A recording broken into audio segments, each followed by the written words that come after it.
for me, dance for me, dance for me, oh, oh, oh, oh, oh, oh. I never seen anybody do the things you do before. They say, move for me, move for me, move for me, hey, hey. And when you're done, I'll make you do it all again. Dance for me, dance for me, dance for me, oh, oh, oh, oh, oh, oh. I never seen anybody do the things you do before. They say, move for me, move for me, move for me, hey, hey. And when you're done, I'll make you do it all again.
Hola, hola, ¿cómo están? Muy buenas noches, ¿cómo les va? Hoy es jueves 28 de mayo, apenas a un solo día de haber festejado el Día de las Madres. Espero que de verdad lo hubieran pasado muy bien con su mamá y que por supuesto se hubieran cuidado muchísimo, hubieran tomado todos los recaudos correspondientes a lo que estamos viviendo en esta temporada. Quiero agradecer que gracias a Stone puedo realizar estos en vivos todos los días a través de mi fanpage. De verdad que tienen un trabajo espectacular, son expertos en generar contenidos en redes sociales y es gracias a ellos que estoy saliendo al vivo para que ustedes se enteren acerca de todo lo que sucede en el país. Hoy vamos a tocar un tema súper interesante, no se lo pueden perder porque ya tengo al doctor invitado en esta oportunidad, así que aquí les presento el tema del día.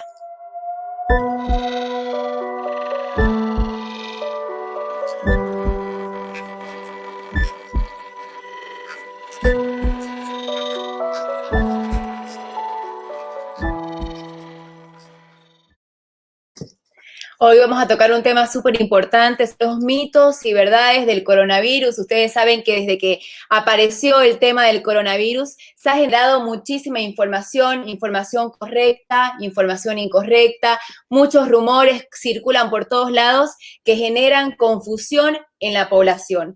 ¿Quién mejor que el doctor José Carlos Montalvo para disiparnos todas estas dudas que tenemos? Así que yo lo saludo, le doy la más cordial bienvenida. Buenas noches, doctor. Y voy a enganchar con mi primer pregunta. ¿El virus proviene de la naturaleza o ha sido creado por un laboratorio? Esta es una de las preguntas que mucha gente se hace. ¿Cómo está, doctor? Buenas noches. Muy buenas noches, Rosario. Muchas gracias por invitarme a tu programa. Es realmente un honor para mí estar aquí contigo compartiendo estos minutos. Bien, partamos por la primera pregunta que me haces. ¿Es de forma natural o hecha en laboratorio? Justamente esta es una de las preguntas por las cuales decidí empezar a hacer videos en YouTube, porque la desinformación es tan grande, es tan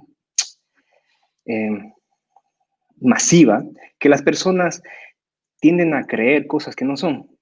Entonces, el coronavirus, primero que nada, el COVID-19, tiene un origen fundamental en el COVID, enfermedad del 2003. Tiene por lo menos un 70% de características genéticas con el COVID del 2003. Y también eso, por consiguiente, significa que tiene una relación con el grupo de los ortocoronaviridae, principalmente con la familia de los beta coronavirus, que tiene una afinidad por tener un reservorio en los murciélagos. Se ha visto que COVID-19 tiene esas relaciones. Y la verdad, hablando con un experto, un hombre que estudió 35 años todo tipo de coronavirus, básicamente un profesor de Estados Unidos que cuando yo nací, él ya estudiaba coronavirus y se conoce a todo el grupo científico de especialistas en coronavirus, considera que no hay ni un solo indicio o prueba real de que fue hecho en laboratorio. No conoce a un solo científico capaz de hacer del coronavirus una manipulación tal como la que manifiestan en las redes. Lo que sí se puede hacer, y en forma experimental se ha hecho varias veces, y ahí es donde se genera la confusión, de que de forma experimental hacen quimeras en búsqueda de vacunas. Entonces ahí es donde tal vez las personas tienden a malinterpretar esta información. El propósito Fantástica su fundamental. explicación, doctor, fantástica, porque muchas personas dicen, no, que esto ha sido un atentado contra la salud de todo el mundo. Entonces aquí queda totalmente disipada la duda. No ha sido creado en un laboratorio, proviene de la naturaleza. El doctor ya hizo su explicación científica del coronavirus y ahí le enganchamos. ¿Cómo se transmite? ¿Qué partes del cuerpo humano ataca? Bien, como todo coronavirus, ¿ya? Y te lo digo porque cuando estaba estudiando microbiología en la universidad, había un capítulo de coronavirus. Primero que nada, es la segunda fuente después del rinovirus de provocar infecciones de vías aéreas superiores. Entonces, su primera característica de los coronavirus es que generan infecciones tipo gripe, las cuales muchas veces tienen un conjunto de signos y síntomas que se semejan demasiado a la gripe. Lo especial del coronavirus SARS-CoV-19 es que tiene la capacidad más fácilmente que los otros coronavirus de provocar infecciones respiratorias de vías bajas, problemas gastrointestinales y hasta se ha visto casos de pacientes que les produce patologías neuronales. Doctor, y entonces si tiene las características similares, no sé, a un resfriado, a un dengue, a una influenza, ¿cómo podemos diferenciar el coronavirus de las demás enfermedades respiratorias propias de la estación, o al menos que aquí en Bolivia tenemos muchísimas? Esa es una muy buena pregunta y eso es parte del entrenamiento que todo médico recibe, tanto en la universidad como en el internado y después en la vida profesional. Básicamente, estás lidiando con un virus. Por consiguiente, va a tener similitudes a otros virus en su forma de infección y en su forma de patogenia. Por lo consiguiente, vas a tener fiebre, tos, dolor de garganta, dolor de cabeza, malestar general, dolor articular, dolor muscular. Si tú le quitas la tos, eso suena muchísimo al dengue. Si tú le aumentas a toda esa sintomatología secreción nasal, eso se parece a una infección por influenza. Entonces, los coronavirus en general tienen la capacidad especial de, aparte de infectar las vías mucosas de la orofaringe, tienen la capacidad especial de también infectar todo el sistema nervioso periférico de la cara, provocando lo que muchos se conocen como anosmia o hipoanosmia, que es la dificultad para oler. Entonces, la combinación de síntomas te hacen sospechar de coronavirus. Ese es el punto de quiebre a la hora de que un médico tome la decisión o no. Otra Eso es lo que hace la característica. diferencia con respecto a las otras enfermedades de las que hablábamos, ¿no? Sí, en síntomas, pero porque una vez que le sacamos laboratorios de sangre o le sacamos una placa radiográfica de tórax o aún mejor una tomografía a un paciente, ahí sí se ven los signos que diferencian al coronavirus de otros. Ejemplo, hay los leucocitos, que son los glóbulos rojos, glóbulos blancos, que son nuestros soldados que nos protegen de todas las infecciones, se encuentran en números normales, pero los linfocitos están bajos. Algo muy particular de esta enfermedad. Después, en la tomografía, al principio, cuando eres asintomático, ya se observan esos pacientes asintomáticos que después se van a convertir en pacientes con síntomas. Se observan ya lesiones pulmonares, congestiones pulmonares y patrones reticulares en tomografía. Eso es otra gran característica de este coronavirus. Y en 30 a 38% de los casos van a haber alteraciones de la coagulación. Ahí es donde se observa alteración de un factor llamado dímero D, o básicamente toda la cascada de la coagulación se ve de alguna forma alterada bueno, es un poco técnico, pero la cosa es que son ese tercio de los pacientes infectados que van a presentar coagulopatías. Y esa es otra también de las características que hace especial a esta infección en síntomas y signos. Doctor, ¿y cualquier persona puede contagiarse coronavirus? Sí, la verdad que sí. Es un virus, no tiene partido político, no tiene ideología. Básicamente, la intención de un virus es la replicación constante y la capacidad de multiplicarse para luego invadir otras células, porque está en su ARN, en su capacidad natural, en su parte de sus funciones como virus, el replicarse y multiplicarse. Y a medida que eso se produce, también infectarse y diseminar a otras personas. Un dato interesante acerca del coronavirus, es que en comparación a la influenza, tiene la capacidad de infectar a 2.2 personas. Véase, yo estoy infectado, entro a un cuarto y tengo la capacidad de a 2.2 personas de infectar, mientras que la influenza tiene 1.2. Entonces, es un virus con una alta capacidad de infectar a las personas. Imagino que es por eso que estamos ahora con los números tan elevados de contagiados aquí en Santa Cruz y en todo Bolivia, por supuesto, y en todo el mundo. Doctor, ¿cuál sería el procedimiento correcto a seguir si nosotros contraemos este virus? Además, ¿cuál es el tiempo que se demora en la recuperación? Y si todos los pacientes necesitan necesariamente ser internados. Ok.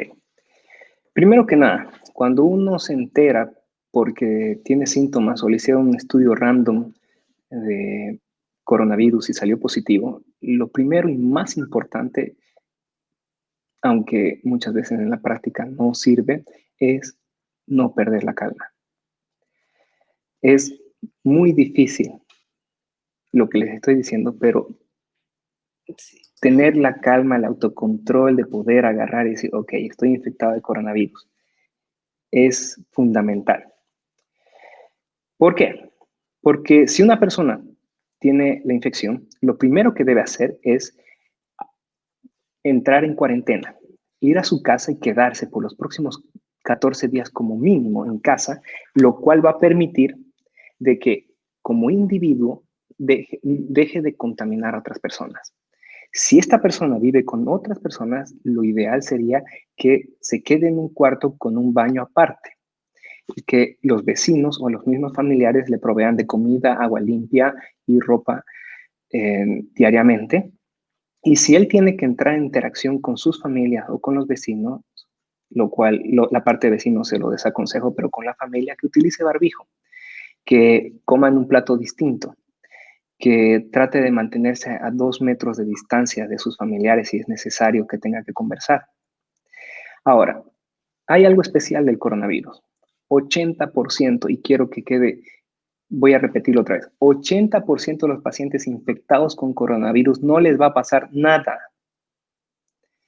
No requieren internación, no pasa nada si se quedan en su casa guardando la calma y cuidándose, por supuesto. Sí. Es muy importante que se mantengan la higiene, distancia social y utilicen barbijo.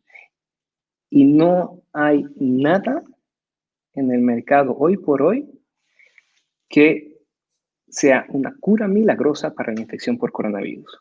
Lo mejor que uno puede hacer es cuidarse a sí mismo y esperar que su sistema inmunológico lo defienda y venza al coronavirus. 80% de las personas se van a curar haciendo exactamente nada más que quedarse en casa.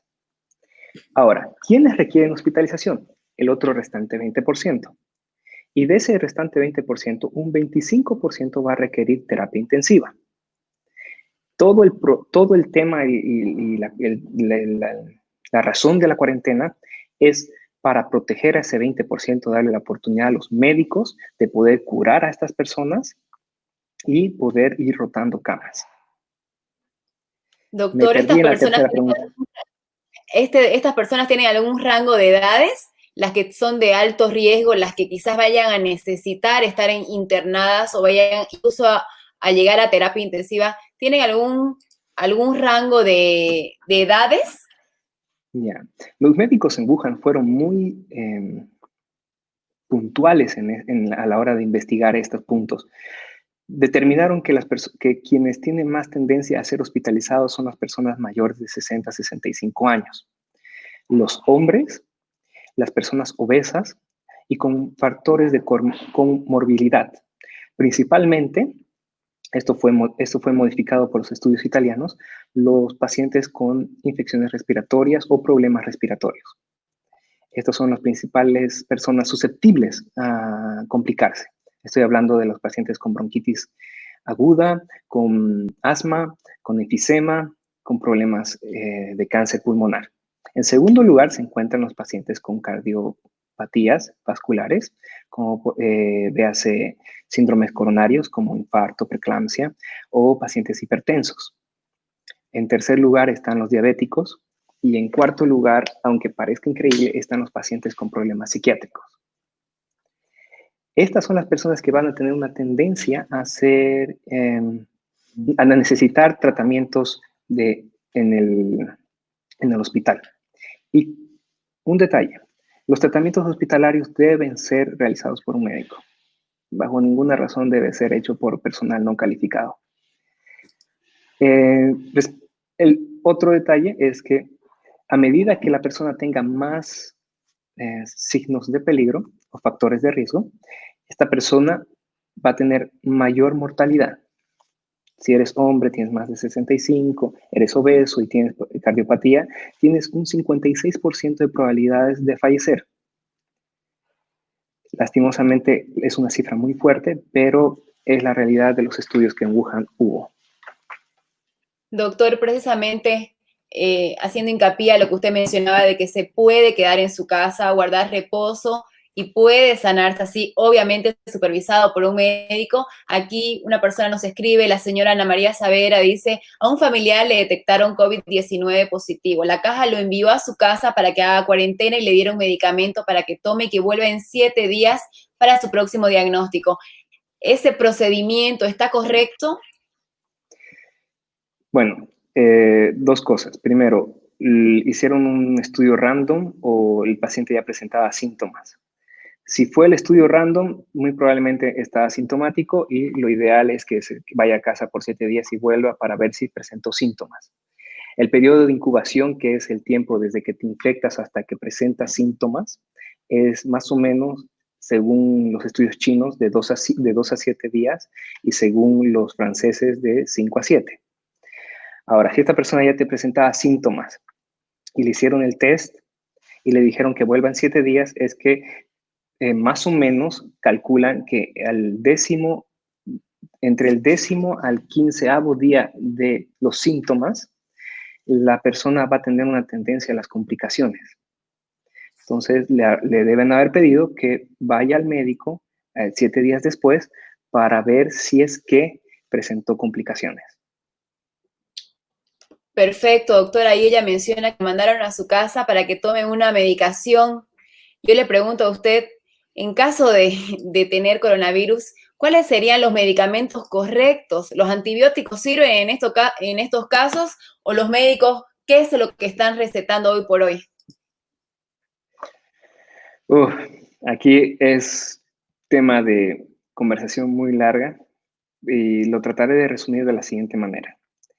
Estamos enfrentando un virus, por consiguiente debe ser tratado como tal. ¿Y eso qué significa? Tratamiento sintomatológico.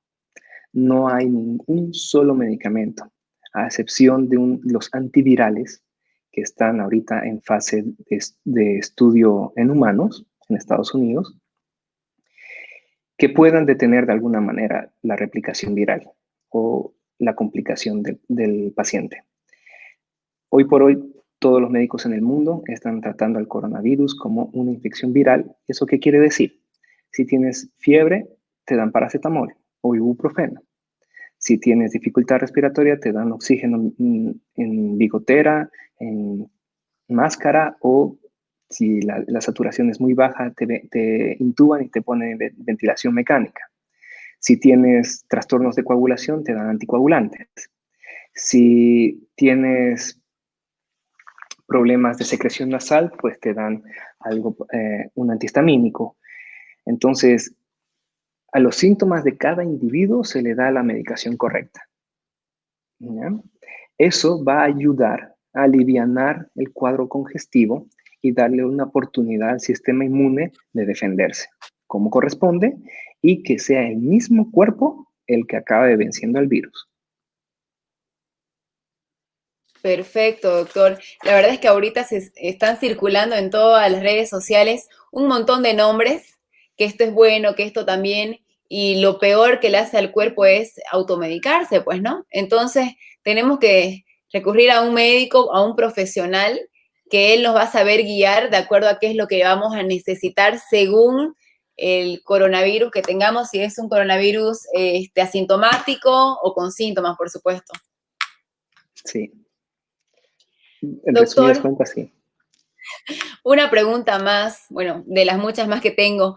Nosotros necesitamos, por ejemplo, yo quiero ir al supermercado, me toca ir, qué sé yo, los días lunes. ¿Necesito una máscara quirúrgica para protegerme o puedo ir con una mascarilla normal, quizás unos guantes? ¿Cuáles son las características de la máscara que tengo que tener para salir? O si estoy sana, no necesito utilizarla. Ok, justo para esta parte, bien, cuando uno habla de máscaras quirúrgicas, está hablando de máscaras de 3 capas, las cuales directamente no permiten que tu respiración pase la máscara. Estas normalmente se encuentran en quirófanos de todos los hospitales. Por encima de las máscaras quirúrgicas están las máscaras llamadas N95, que son máscaras que, a diferencia de las otras, tienen la capacidad de cubrirte toda la cara como presión, y a medida que vas respirando se va apretando más y más. Por eso, no sé si has visto esas fotografías de los médicos que le tiran 24 horas de turno, que se le ve marcado acá, Sí. o sea, toda la piel por la presión que la misma respiración hace el paciente. Perdón, del colega. Personalmente, considero que las máscaras quirúrgicas y las N95 deberían quedarse en los hospitales. ¿Por qué? Porque los principales pacientes, futuros pacientes, son los médicos y las enfermeras o todo el sistema de salud. Somos nosotros los que estamos en mayor riesgo de contraer la infección, y también somos los que mayor riesgo de necesitar asistencia médica posterior, porque estamos en contacto directo con no solamente el coronavirus, sino con bacterias y con hongos en el medio ambiente de un hospital. ¿Qué recomendaría a la población? Que utilicen barbijos que estén a su alcance, económico y que puedan adquirir. Y si inclusive no tienen dinero para eso, que utilicen, aunque sea doble tela, que se hagan un barbijo de tela y que le pongan, aunque sea un papelito de toalla, y que con eso utilicen, porque no será efectivo, pero por lo menos va a disminuir la distancia de propagación del virus. Si tienes economía, pues cómprate los que en el mercado hay, unos N95 para uso del público, muy bonitos. E inclusive ya he visto que les están poniendo marcas de Nike, Under Armour. Adelante, si puedes, usa. Lo importante es que usen barbijos. Ahora, otra cosa es muy importante el distanciamiento social, que las personas traten lo más posible de mantener un metro y medio de distancia con otras personas. Luego está el lavarse las manos o usar alcohol cada vez que toques algo. La máscara va a evitar que tú contagies a otras personas. Las máscaras con filtro van a evitar que tú contagies a alguien y que otras personas te contagien a ti. El distanciamiento social va a evitar que el virus se acerque a tu cara porque los ojos son algunas veces susceptibles de ser un punto de infección. Y lavarse las manos, pues la persona tiene la capacidad promedio de tocarse la cara unas 12 veces al día. Entonces, para eso es lavarse las manos, porque no solamente es boca, nariz, también los ojos como un punto de infección. Y bueno. Doctor, perdón que lo corte. Aunque estemos en la casa, aunque no salgamos, este tipo de medidas que está mencionando, tenemos también que aplicarlas en la casa. Y va ahí la pregunta, ¿ese es el tipo de cuarentena que deberíamos estar guardando en la casa? O sea, un pequeño distanciamiento con los familiares que están dentro de la casa, lavarnos constantemente las manos, aunque no salgamos para nada a la calle y estemos en contacto con otras personas. ¿Tenemos que mantenernos con mascarilla dentro del hogar o esto ya no es necesario? Como lo dije previamente, el uso de la mascarilla en domicilio solamente si tienes algún familiar con COVID positivo o con síntomas que se asemejen al COVID.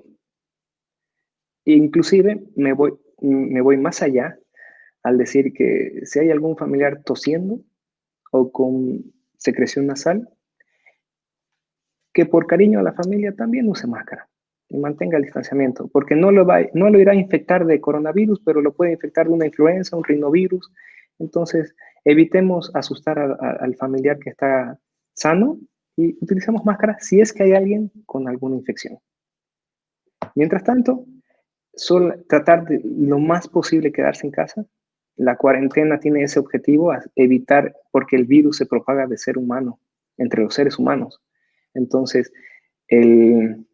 mientras menos interactuemos con las personas, mejor. Y si Doctor, fuera el caso...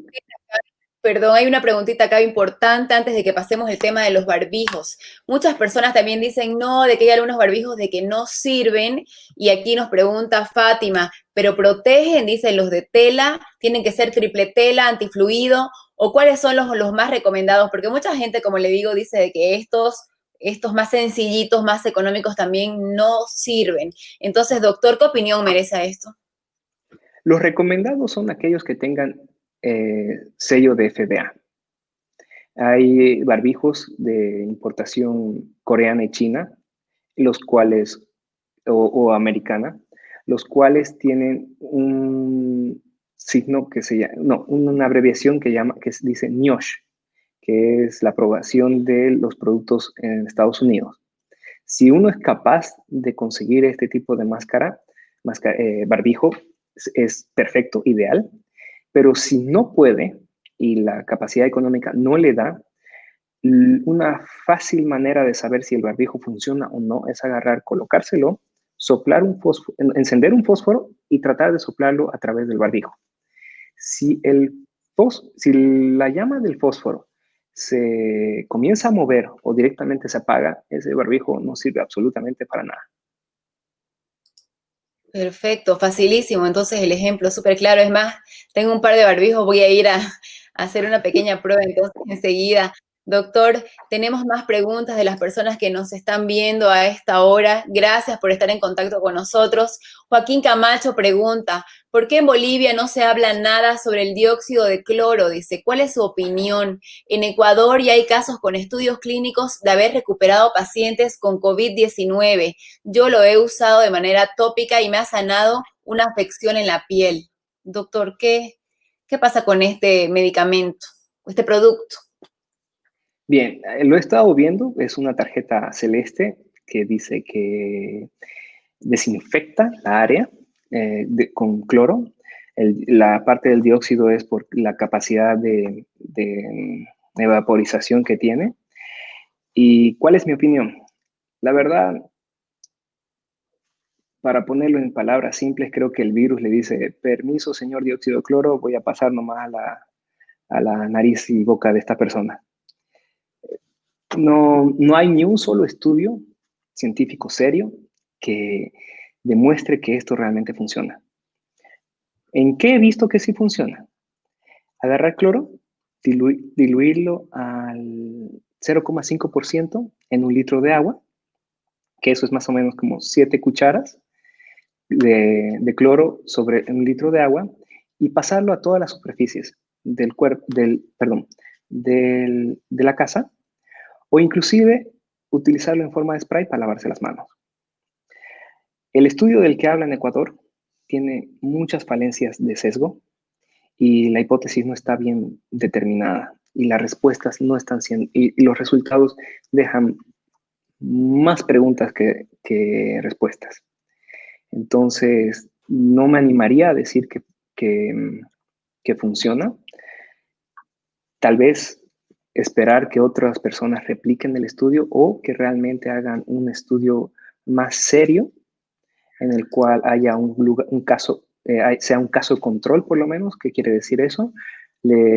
Pacientes expuestos a coronavirus, personas expuestas a coronavirus, que un grupo no tenga el dióxido de cloro y otro grupo tenga. El tópica, perdón, algo de tópico puso. Sí, que él lo utilizó, dice, lo utilizó cuando tuvo un problema con la piel y que le sentó sumamente bien. Aquí está. Él lo usó de manera tópica y ha sanado una afección en la piel. Y además Bueno, complementa su mensaje con que en Ecuador ha tenido un 90% de éxito. como lo digo, el 80% de los pacientes infectados con coronavirus se van a recuperar de forma espontánea sin que se tenga que intervenir nada en ellos. Las tarjetas estas de las que están hablando, habría que hacer estudios. El estudio de Ecuador es sesgado, lastimosamente, y requiere tener un caso control. No sé si me entienden o quisieran que explique más al respecto. Está perfecto, doctor. Está perfecto. Sigamos con más preguntas porque quiero hacerle la siguiente. Si un paciente se recuperó, ¿puede volver a contagiarse de coronavirus? Esa es una muy buena pregunta que todavía no tenemos una respuesta exacta. Los iniciales estudios que se vieron en Wuhan y que actualmente se están viendo en Estados Unidos es que los pacientes que están en terapia intensiva, intubados y luego se recuperan, tienen una carga viral, perdón, tienen una carga de anticuerpos mayor que las personas que no presentan síntomas de COVID. Por consiguiente, se teoriza que esas personas al tener mayor cantidad de anticuerpos, no necesariamente van a reinfectarse, pero los pacientes asintomáticos o que presentaron síntomas leves pueden potencialmente contagiarse nuevamente de coronavirus. No hay ni un solo estudio que afirme o niegue esta teoría. Doctor, ¿por qué andan entonces? Yo pensé que no se podían, bueno, mi teoría, que no se podían volver a contagiar por el tema de que últimamente he estado viendo en las redes sociales muchos pedidos de plaquetas de donación de sangre a las personas que se hubieran recuperado precisamente del coronavirus. Entonces me imaginé que quizás no podría haber un recontagio, pero bueno, usted ya lo disipa. ¿Qué es lo que pasa en este caso? ¿Por qué se andan pidiendo donantes de sangre, de plaquetas a las personas que ya superaron la enfermedad? La transfusión de plasma es una técnica médica muy antigua, probablemente ya tiene como 60 años, que se ha ido utilizando a través del tiempo para diferentes usos. La última vez que se utilizó de forma experimental fue para la epidemia de influenza, no sé si te acuerdas de la fiebre porcina. Ya. donde se teorizaba que la generación de anticuerpos en las personas infectadas podía potencialmente ayudar a las otras personas a reconocer, a ayudar a defenderse de la infección. Con esa idea se replicó, se está replicando los estudios a nivel mundial, siendo Francia, por ejemplo, Italia, Estados Unidos, de los principales países en los que sí se utiliza esto. Y la idea es la siguiente. Al transferirle plasma a una persona con anticuerpos, esos anticuerpos van a ayudar a defenderte de la infección, dándole un chance a tu cuerpo de producir sus propios anticuerpos y de destruir el virus. Sin embargo, hay demasiados peros, como por ejemplo, la persona ha generado la suficiente carga de anticuerpos como para que sea efectivo en otra persona. La persona está libre de otras infecciones, véase, es una persona con VIH, es una persona con hepatitis B. La persona tiene misma capacidad de congenicidad, véase, es RH positivo y la otra persona es RH positivo, o es A y la otra persona es A. Y entonces, la idea es buena, pero las variantes en contra son demasiado.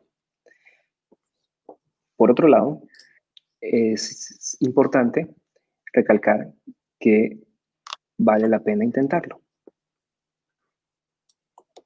Por supuesto, es la esperanza, ¿no? De muchos pacientes que se encuentran hoy por hoy batallando por su vida en las clínicas, o en los hospitales también, en estos momentos donde creo que nos hemos visto ya superados por los números y donde precisamente nos dan hoy, hace unos minutitos atrás, la noticia de que desde la próxima semana comienza una cuarentena dinámica. ¿En qué consiste? Todavía no nos los han explicado a ciencia cierta. Se dice que va a ser con una actividad o un movimiento normal de 5 a 6 de la tarde, de 5 de la mañana a 6 de la tarde.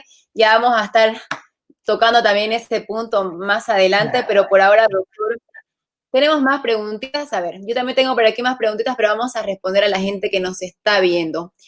Vamos con la primera, por favor. Ahí está Cris Martínez, nos dice, nadie duda de la enfermedad, pero ¿por qué dudan de los posibles fármacos para aliviar la enfermedad?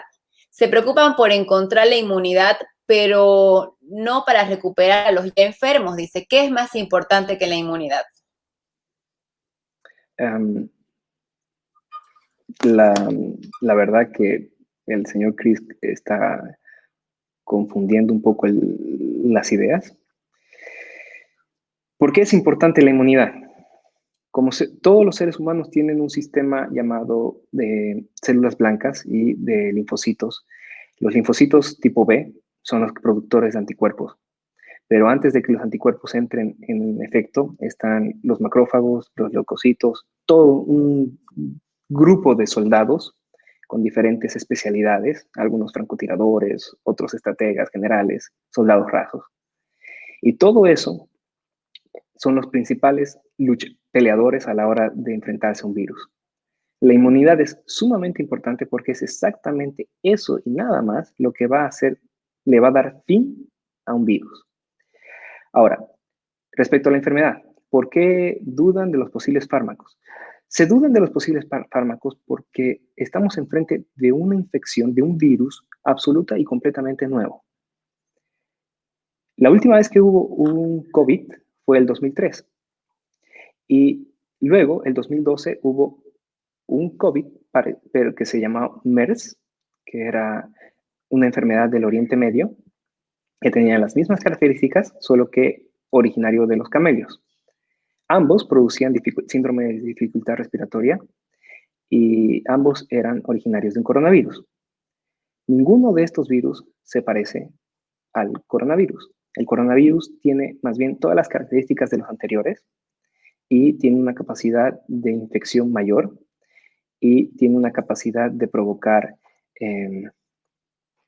y por esa capacidad de infectar más a las personas, puede aumentar la curva de mortalidad.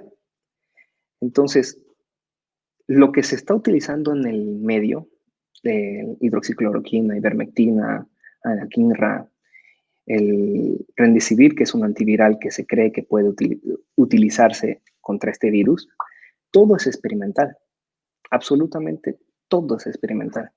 No hay ni una sola droga, por más que lo diga quien lo diga, en este momento, hoy, que tenga efectos realmente positivos en contra del coronavirus COVID-19.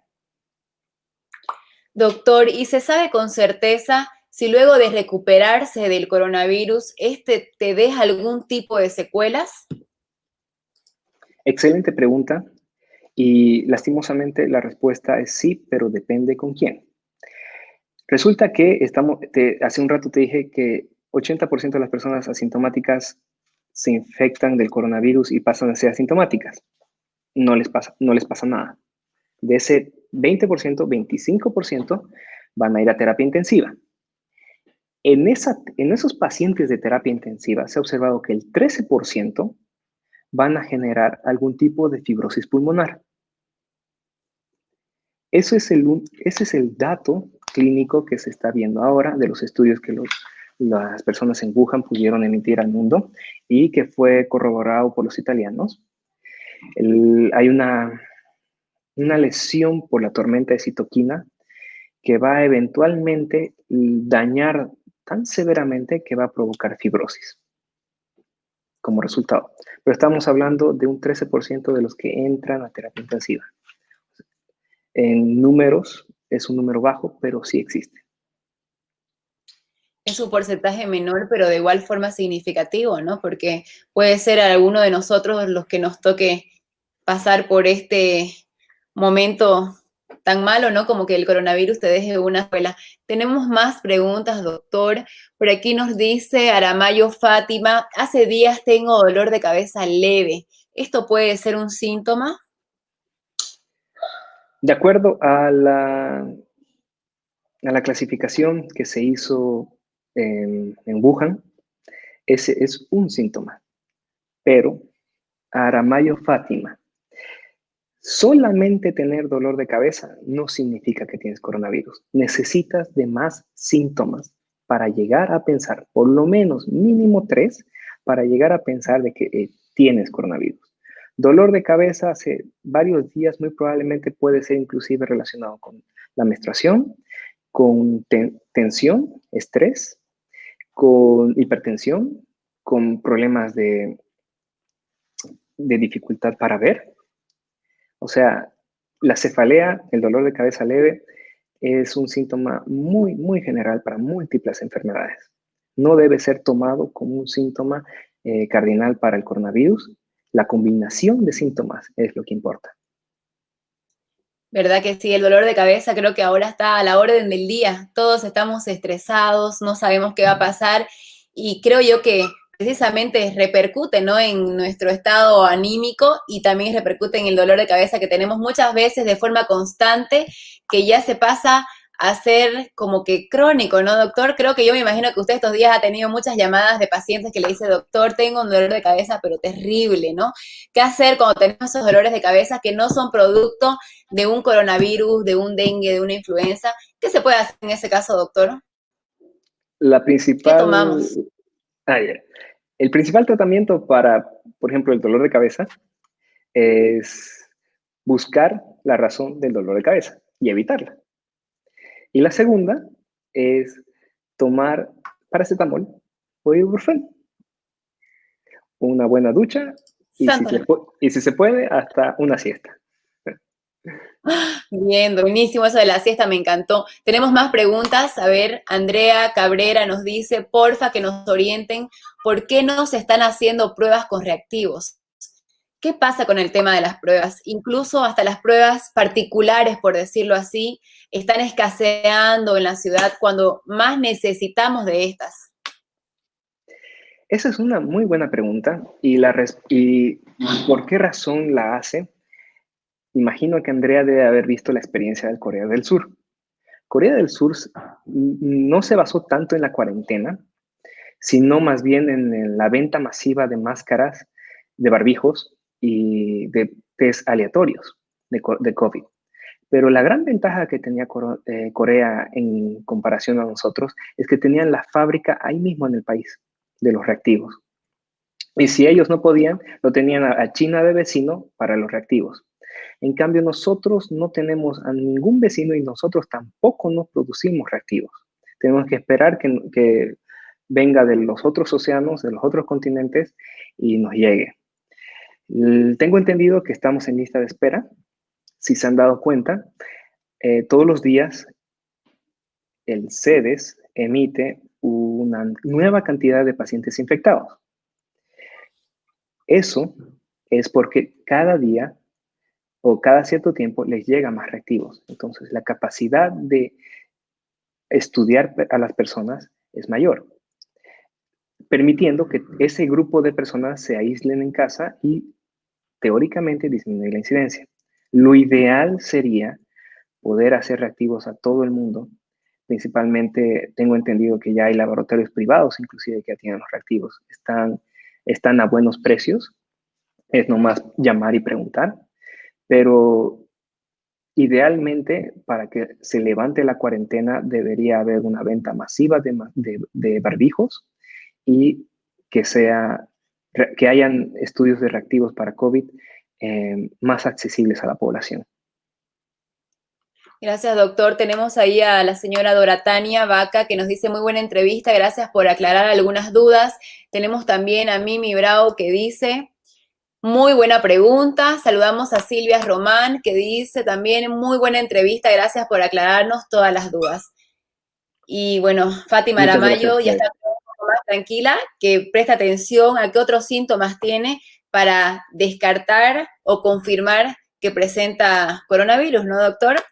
Por otra parte, ¿qué criterio tiene usted con respecto a que la gripe, la influenza, el dengue, dicen de que mata más personas que el coronavirus? Bueno,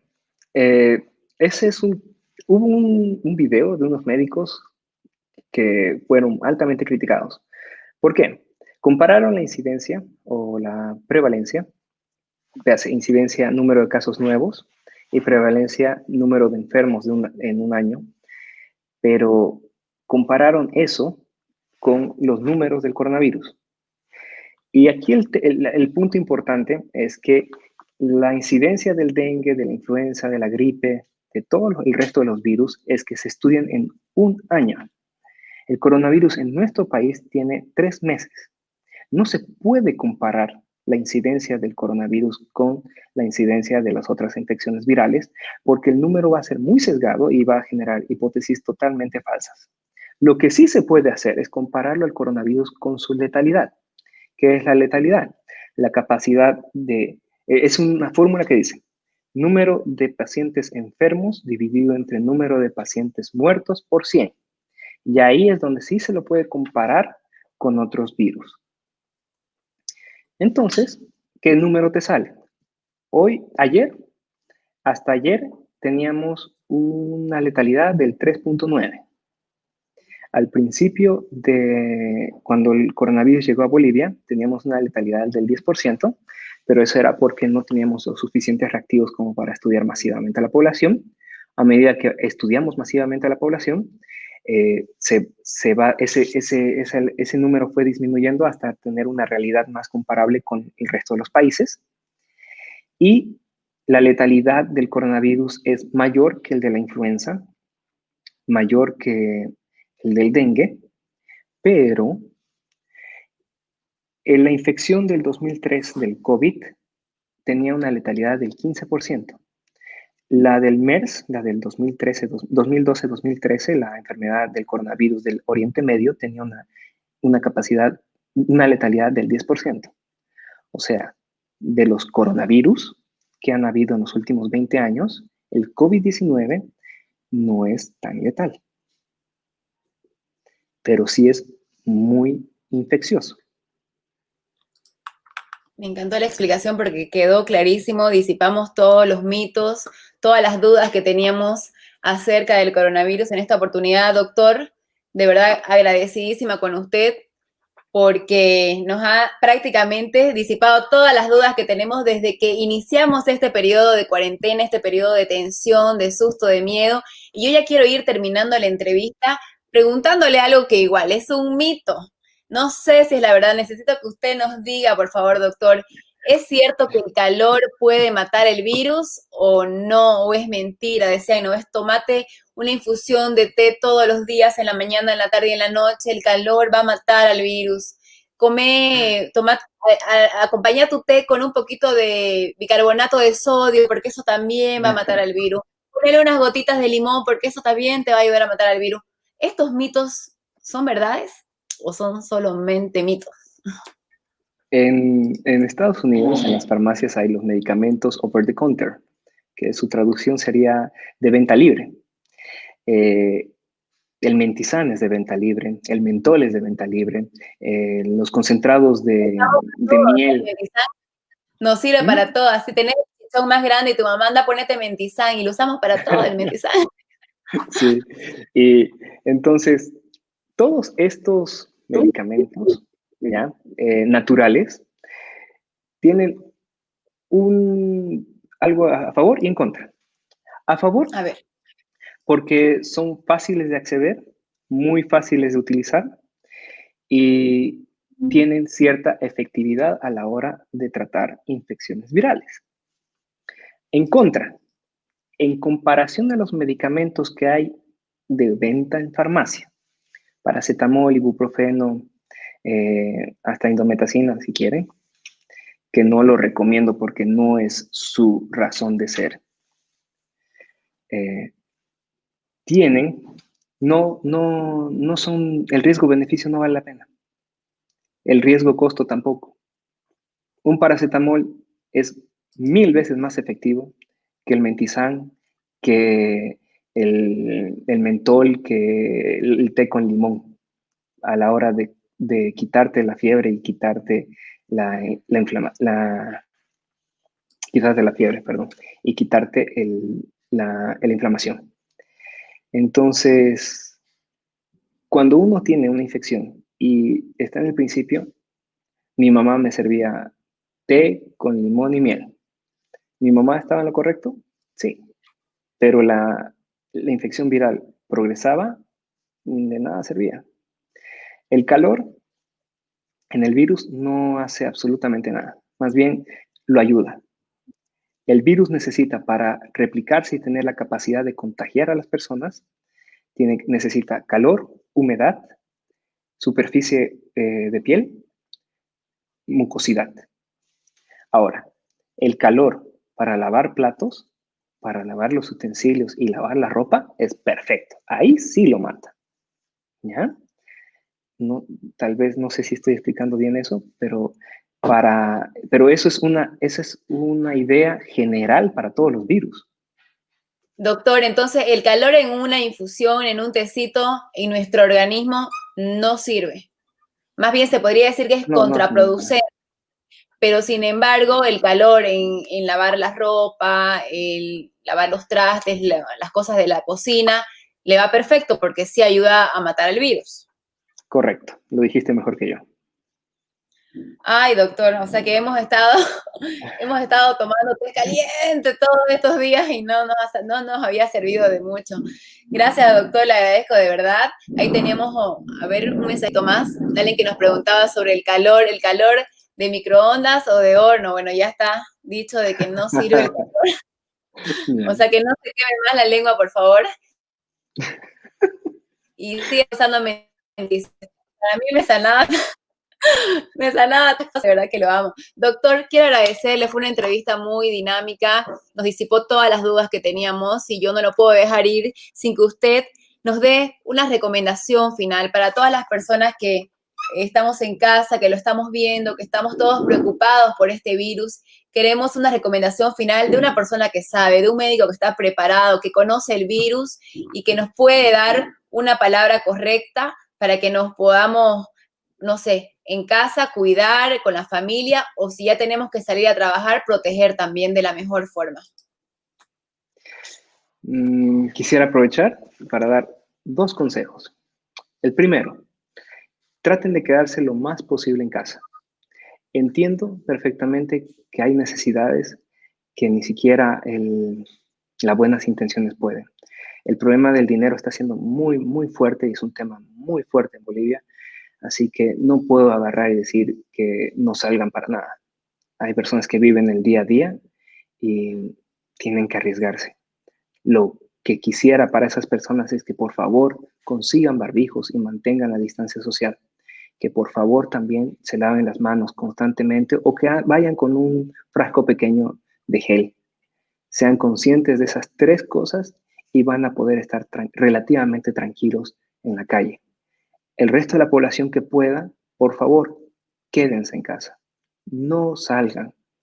No vale la pena ir de fiesta, ir a la casa de la amiguita y luego traer el virus a casa e infectar. Y no, el problema no eres tú, el problema son tus papás, tus abuelos, tus hijos. Así que quédense en casa. Gracias, doctor. El segundo consejo. A ver, venga. Por favor, háganle caso a sus médicos. Confíen y consulten con ellos. No crean en los falsos profetas. Estudiamos más de 12 años, la gran mayoría de nosotros, para poder dar un buen consejo y cuidarte y tomar responsabilidad de tu salud. Eso.